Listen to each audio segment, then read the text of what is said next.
Well, that's hard to say because I don't really know exactly what they have left in there, and what's far away and what's close together sometimes is kind of irrelevant.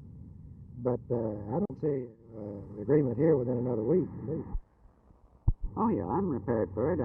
My family hadn't been hurt, although my boy had been working some, and I was repaired myself before the strike started, and I've looked forward to going back to work and all, but I haven't heard any. Well, I think number one would be the fact that any ad will show the reader what type of work is being offered, the nature of the job. I think number two, it'll show them the remuneration possibilities, whether it's to be by salary or commission or maybe a combination of both.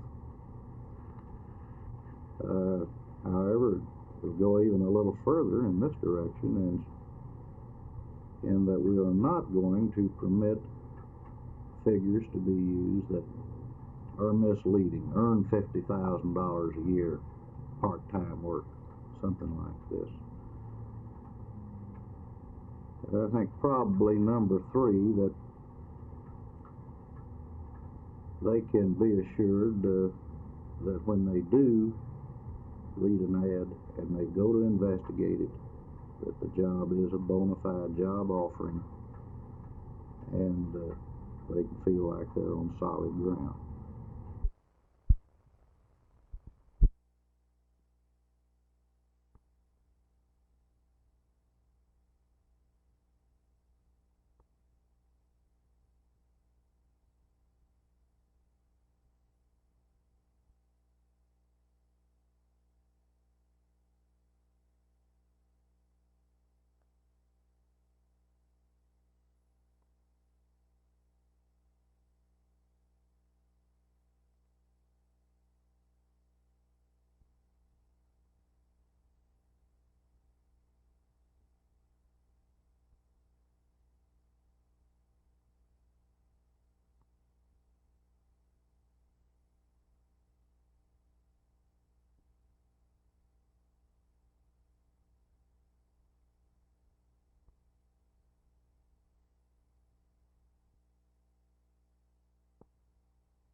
At this point, John Peter Smith Hospital, Tarrant County's charity facility, could use some medical attention, at least from a financial standpoint.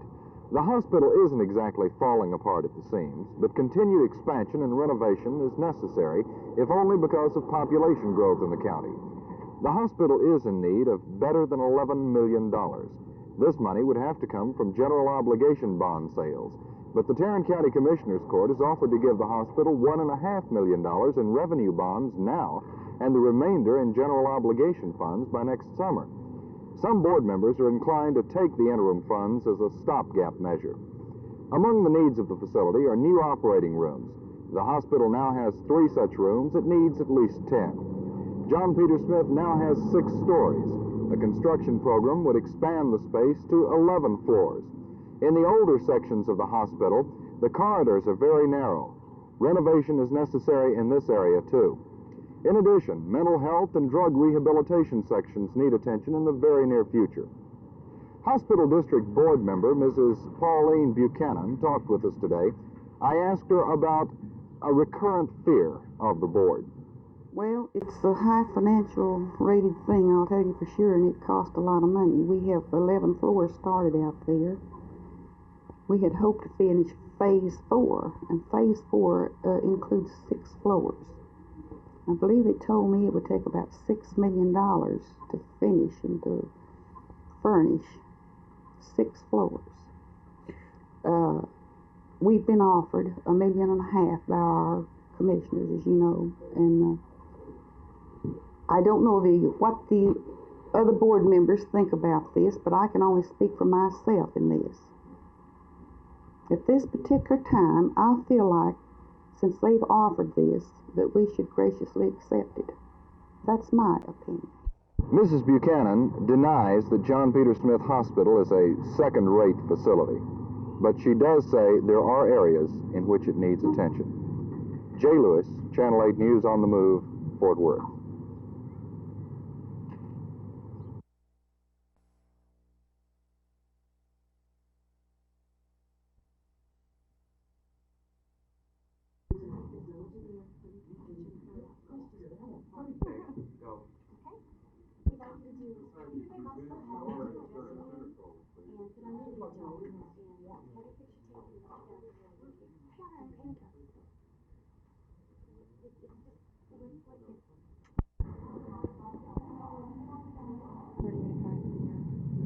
And top of the chair, please. Sit down in the chair. And walk to about the middle of the room. That's good. Okay, turn and face me. Turn around once, please.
The sampling amounted to about 1 of every 13 officers, 113 officers, who were willing to sit down and take the time to explain very objectively what their thoughts were about good points and bad points.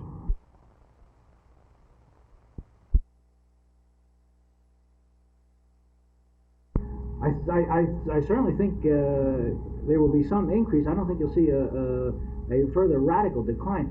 Again, you people may have felt it a little bit here, but you have to go out to Los Angeles to really see a serious decline in employment. And it's not the usual unemployment, incidentally, because these are engineers, many of them PhDs, who have allowed themselves to get in terribly narrow areas of work in these aerospace companies. And as a result, now they really can't get employment, and many civilian companies that could use these kinds of skills won't have anything to do with these people because they say they're too narrow.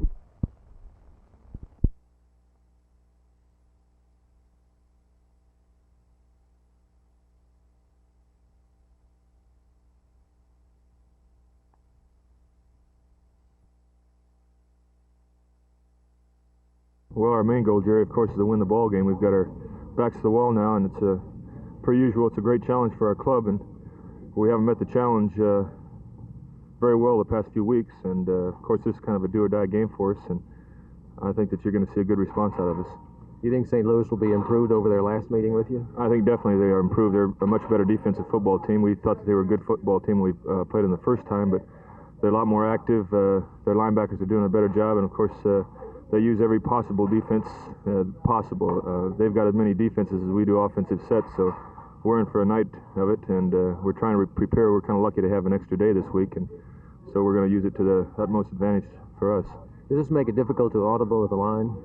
No, I think that you can read a lot of their defenses. Of course, when they're going to be kicking you or not, you never know, but you can read a lot of blitz tendencies, and we don't plan to audible a lot, but if the occasion does arise, of course, we'll try to stick them with the long bomb. Physically and mentally, how do you feel? How are you ready to go Monday night? Well, everything's in running order. I think that the countdown is here, and I'm ready for this game, and I know the team is, and we're going to put in a good show, and it's one we're going to win.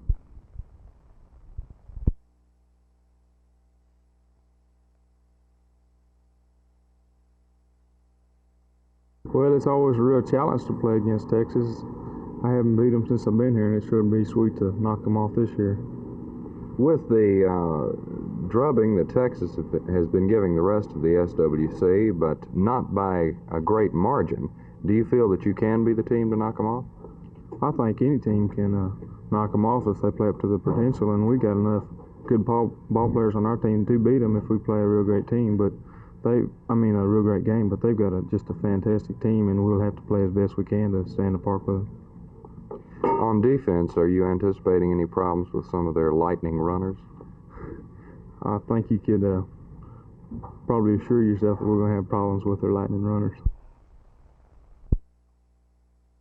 Instead of the older people who participate in the system which supports the war being drafted, the burden is being shunted off on the people who had nothing to do with the war. And I think there's a lot to do with the fact that the war has gone on so long.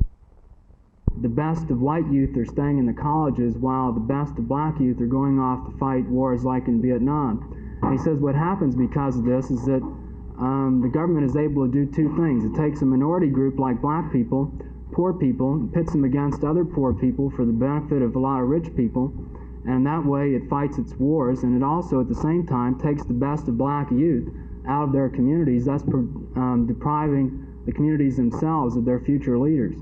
So that's a whole problem. You see, in the black and minority communities, they're starting to feel like that.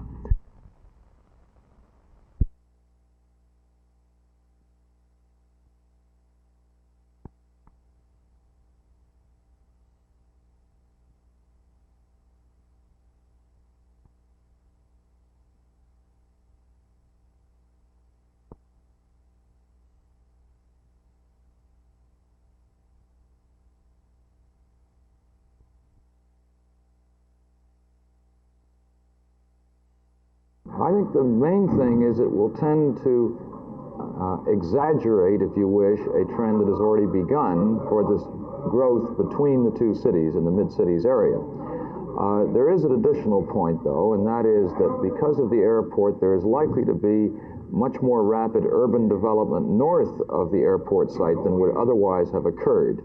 Both population and employment will tend to concentrate in this area around the airport in a way that might have taken much longer if the airport had not been built.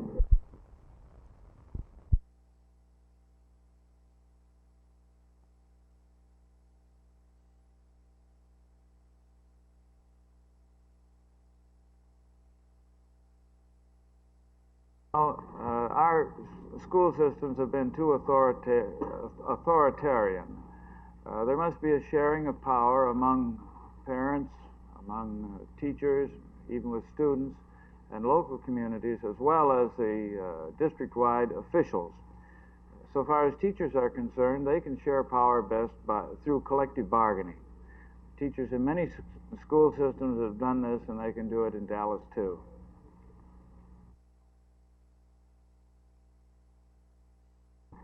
We've got to somehow get the unions to understand that they don't have to play the game of trying to be the hammer rather than the nail. They've got to understand that we are willing to cooperate with them in working toward educational goals and achieving those goals.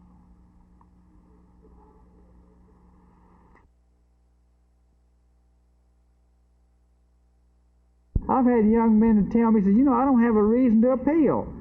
I said, well, that's your right. If you want to, you can. It's not a delaying tactic, but that's what it can amount to, because many men sometimes need it to get into a reserve unit or to get into a regular Army slot or Air Force. So remember what you got available for you.